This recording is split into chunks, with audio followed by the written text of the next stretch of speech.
Ayurvedic food supplement and medicine, हृदयाचे विकार, मधुमेह, सोरायसिस, वेट मॉनिटरिंग। आमचा पत्ता सनेज आयुर्वेदिक हनुमान मंदिर शेजारी Nehru Nagar, Vijapur road, Solapur. Mobile number 8087021004 आणि 9763361004।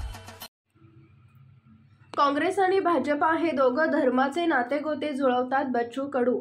आमदार बच्चू कडू यांनी भाजपवर निशाणा साधला। यावेळी बोलताना बच्चू कडू यांनी 34,000 एकरावर असलेल्या मुंबईमधील 6,000 एकर जमीन फक्त 6 लोकांजवळ आहे, या जमिनीला सील का लावलं जात नाही?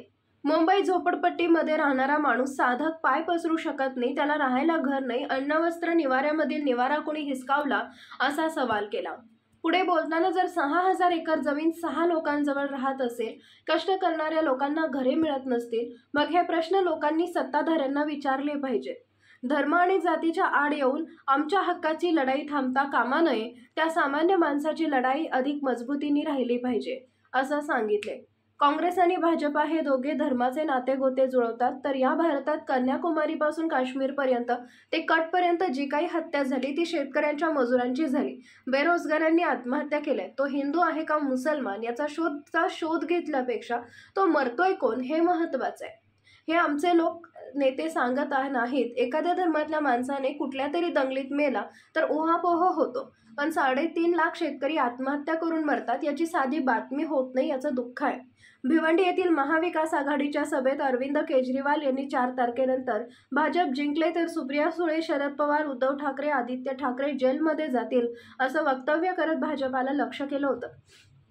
याबाबत बोलताना आमदार बच्चू कडू यांनी अशा पद्धतीचे टोकाचे राजकारण सुरू आहे, जो सोबत नाही आला तो आत जाईल, सोबत आला तर बाहेर निघेल, असं होऊ नये असं आदिलशाहीच्या काळात होत होतं। मोगलांचा फरमान पाळला नाही तर सरळ जेरबंद केलं जायचं। मी वारंवार सांगतोय, ईडी फक्त एकच पार्टीवर का लागत नाही, एकच पार्टीचे लोक ईडीमध्ये का जात नाहीयेत, हा माझा साधा प्रश्न आहे। कायदा सगळ्यांना समान असला पाहिजे। 5,000 लोक चोरून पण पार्टीतला आहेत, पण तो चोर नसेल आणि 5 रुपये चोरले म्हणून त्याला आत टाकण्याची व्यवस्था होत असेल, जर जुलूमशाही आहे तर लोकशाही संपवायची नसेल तर सगळ्यांनी विचार केला पाहिजे, असे आवाहन बच्चू कडू यांनी मतदारांना केलंय।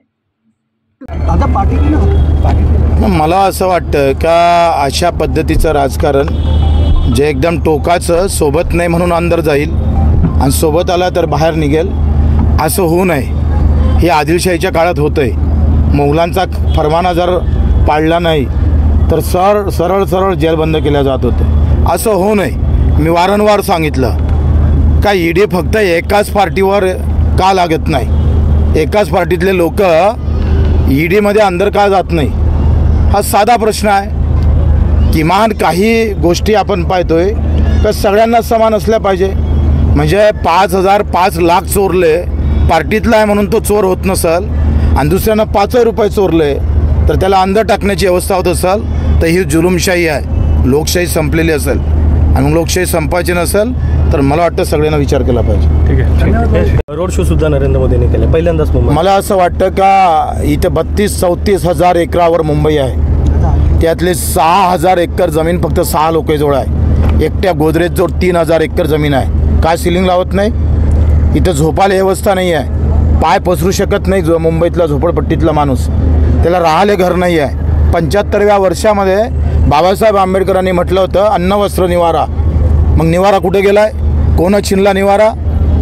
6,000 एकर जमीन 6 लोकांजवळ राहत असन आणि बाकीच्या लोकांना, कष्ट करणाऱ्या लोकांना, कामगारांना झोपायला घरही भेटलं नसेल तर मग मला वाटतं हे प्रश्न लोकांना त्यांना विचारले पाहिजे।